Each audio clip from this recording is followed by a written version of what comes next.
தமிழக அரசியலில் சினிமா துறையில் 2 துறைகளிலும் தனக்கென ஒரு காலடிகளை பதித்துவிட்டு சென்றிருப்பவர் கேப்டன் விஜயகாந்த் அவர்கள். தனிப்பட்ட முறையிலே பத்திரிகை துறையில் நான் பணியாற்றிய போது பல முறை அவரை நேரில் சந்தித்திருக்கிறேன். ஒரு மனிதாபிமானம் மிக்க ஒரு மனிதர், ஏழைகளுக்கு உதவும் நல்ல பண்பு, மக்களுக்கான குரலை ஓங்கி சொல்வதில் எந்தவித தயக்கமும் இன்றி பேசக்கூடிய ஒரு அரசியல் தலைவர். திரைப்படங்களில் ஒரு சாதாரண எளித மனிதர் மதுரையிலிருந்து வந்து இத்தகைய பெரிய சாதனை படைக்க முடியுமா என்று இன்றைக்கு இருக்கிற பல நடிகர்களுக்கு ஒரு வழிகாட்டுதலையும் ஒரு உத்வேகத்தையும் கொடுத்தவர் கேப்டன் விஜயகாந்த் அவர்கள் என்று சொன்னால் அதை யாருமே மறுக்க முடியாது. திரைத்துறையில் அவர் இருக்கும் பொழுது அவரை விட எத்தனையோ சீனியர் நடிகர்கள் இருந்தாலும் நடிகர் சங்க தலைவர் என்ற பொறுப்பை ஏற்று அந்த நடிகர் சங்கத்திற்கு ஒரு பலத்தை உருவாக்கி கொடுத்தவர் கேப்டன் விஜயகாந்த் அவர்கள் தான். பல்வேறு முறை நடிகர்கள் என்ற அந்த நடிகர்கள் சங்கம் என்ற அவர்களுக்குள்ள பணிகள் திரைப்படத்துறை தவிர்த்து தமிழர்களுக்காக குரல் கொடுத்த அது காவேரி பிரச்சனையாக இருக்கட்டும், ஈழப் பிரச்சனையாக இருக்கட்டும், பல்வேறு பிரச்சனைகளில் தமிழர்களுக்கென நடிகர் சங்கம் குரல் கொடுப்பதை ஒரு வழக்கமாக்கி அதை முன்னின்று நடத்தியவர் கேப்டன் விஜயகாந்த் அவர்கள். பாரத பிரதமர் நரேந்திர மோடி அவர்கள் உலகில் எத்தனையோ தலைவர்களோடு பழகி இருக்கிறார். பலர் மறைவுக்கு அஞ்சலி செலுத்தி இருக்கிறார், அஞ்சலிக்கான கருத்துக்களை தெரிவித்திருக்கிறார்.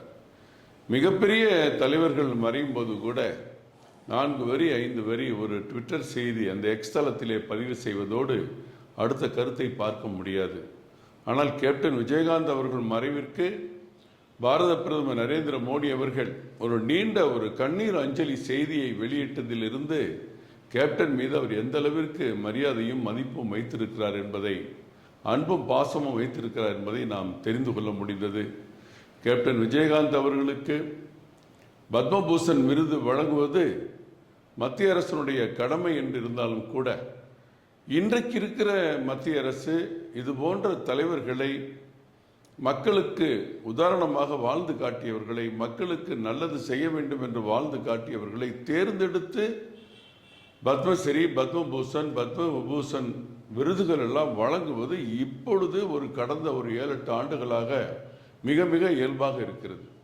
கேப்டன் விஜயகாந்த் அவர்களுக்கு இந்த விருது கொடுக்க வேண்டும், அந்த விருது கொடுக்க வேண்டும் என்ற கோரிக்கைகள் கூட எழாத நேரத்திலே மத்திய அரசு உடனடியாக அறிவித்து மிக நீண்ட காலம் அவர் மறைந்து நீண்ட காலத்திற்கு பிறகு ஒரு விருது கிடைப்பதை விட இப்பொழுதே கிடைக்க வேண்டும் என்ற எண்ணத்தோடு அதை வழங்கிய பெருமை மத்திய அரசுக்கும் பாரத பிரதமர் நரேந்திர மோடி அவர்களுக்கும் சாரும்.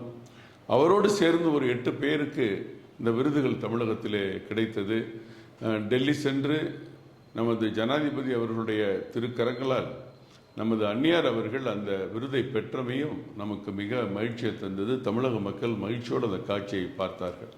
கேப்டன் விஜயகாந்த் அவர்களை பொறுத்தவரை தனி மனித வாழ்க்கையிலும் அரசியலிலும் சினிமாவிலும் எப்படி ஒருவர் செயல்பட வேண்டும் என்ற ஒரு இலக்கணத்திற்கு எடுத்துக்காட்டாக விளங்கியவர். கருத்துக்களை துணிச்சலோடு எடுத்து சொல்ல அந்த பலம் மிகுந்த ஒரு மன தைரியசாலி.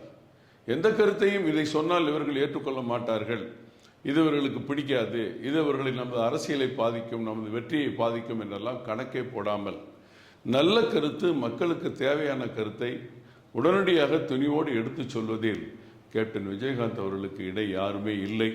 ஒரு எந்தவித பிடிப்பும் இல்லாமல், பிடிமானமும் இல்லாமல், யாருடைய கையை பிடித்து கொண்டு நடந்து வராமல் சென்னைக்கு வந்தவர். அவருடைய உழைப்பால், அவருடைய திறமையால், அவருடைய ஆற்றலால், மக்கள் மீது அவர் கொண்ட பாசத்தால் அவர் மிகப்பெரிய வெற்றிகளை ஈட்டினார். அவருடைய புகழ் என்றென்றும் நிலைத்திருக்கும். இந்த பத்மபூஷன் கிடைத்திருக்கிற செய்தி, அதை இந்த விருதை பெற்றிருக்கிற செய்தி நமக்கெல்லாம் என்றென்றைக்கும் நினைவில் கொள்ள வேண்டிய ஒரு மகிழ்ச்சியான தருணம் என்பதை தெரிவித்துக் கொள்கிறேன்.